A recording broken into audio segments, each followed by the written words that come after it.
Bonjour à tous les amis, j'espère que vous allez bien. Moi ça va super, comme d'habitude ça va super les amis. Juste peut-être que là j'ai trop faim là, tu vois. Je suis affamé les amis, je suis affamé. Si tu me donnes à bouffer là, je te mange même avec comme un dessert, je te termine quand il faut. Je rigole même pas, je suis affamé maximum. Non en fait le truc c'est que je suis en régime en ce moment et j'essaie de manger le moins de trucs possible. Alors qu'on sait tous ici que à côté je fais du sport. Le problème c'est que j'ai besoin de manger pour le sport. Mais c'est peut-être un bug dans le système, je mange une pomme, je ressemble à Obélix après, je comprends pas pourquoi. Donc je mange peu, alors que j'en ai besoin pour le sport. Non mais c'est dur être gros les amis, c'est dur. En fait c'est là que tu te dis que être gros c'est jamais une bonne idée. Je te déconseille d'être gros. Et après vous allez dire, oh mais il y a des gens, c'est pas leur faute, ils sont nés comme ça, c'est un truc familial. Mais t'as cru l'obésité c'est un héritage ou quoi, c'est pas comme la richesse, c'est pas ton père l'est, tu vas l'être aussi, tu vois. Je suis d'accord sur un point où il y a des gens, c'est leurs parents qui l'ont nourri comme un cochon dès la naissance. C'est pas leur faute, on peut pas les blâmer.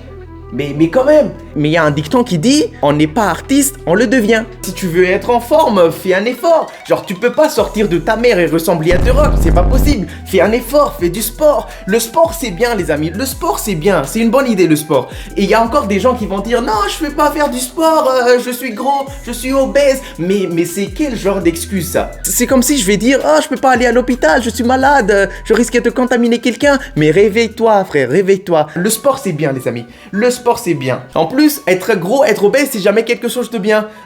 C'est vrai, c'est mignon. Genre, il y a avec les joues, ça, tu attires les meufs. Mais où ça va t'emmener dans la vie, ça? Moi, je te préviens, il y a d'autres destinations que le McDo. Être gros, les amis, c'est jamais quelque chose de bien. C'est jamais une bonne idée. Regarde, quand t'es gros, tu fais bugger le système. T'es un mec, t'as des seins, frère. D'ailleurs, sur ce sujet, moi, je me vois... À chaque fois, j'allais à la piscine, tu vois, il y a toujours ce moment de gêne où j'essaie de cacher mon corps avec mes mains comme ça. Regarde mes mains, regarde mon corps. Qui cache qui? C'est comme un fourmi qui cache un éléphant. C'est comme si les gens, ils étaient assez aveugles pour pas me voir. Mais j'étais comme ça, je cachais toujours mon corps avec mes mains, même si ça n'a rien changé. Non mais c'était dur, être gros c'était dur. Avec les insultes des gens, les efforts qui payaient pas, les efforts qui menaient à rien. Non moi je te dis, pendant le confinement, je faisais du sport tous les jours.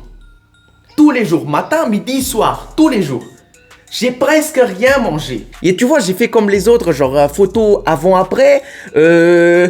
J'étais perdu, je savais plus qui était l'avant, qui était l'après. Mais c'était ma faute, tout était entièrement de ma faute, je peux blâmer personne. Mais c'est moi qui ne savais pas poser des limites sur les repas. Non, moi je te dis, j'étais capable de manger 3 plats juste pour l'entrée. Tu vois, alors qu'il y a encore l'entrée chaude, les résistances, le dessert et tout ça.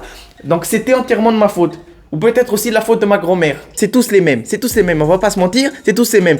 Elles sortent toujours cette phrase genre oh mais t'es tout mince, resserre-toi un peu. Mais comment ça je suis tout mince? Je suis à de toi de ressembler à Depardieu, mais qu'est-ce que tu me parles mamie? Voilà les amis, c'est la fin de la vidéo, j'espère que vous allez aimer. Je vous encourage toujours, si vous avez un but dans la vie, n'abandonnez pas. Abonnez-vous, à liker, partager, ça fait vraiment plaisir. Et en plus, ça me donne un peu de courage.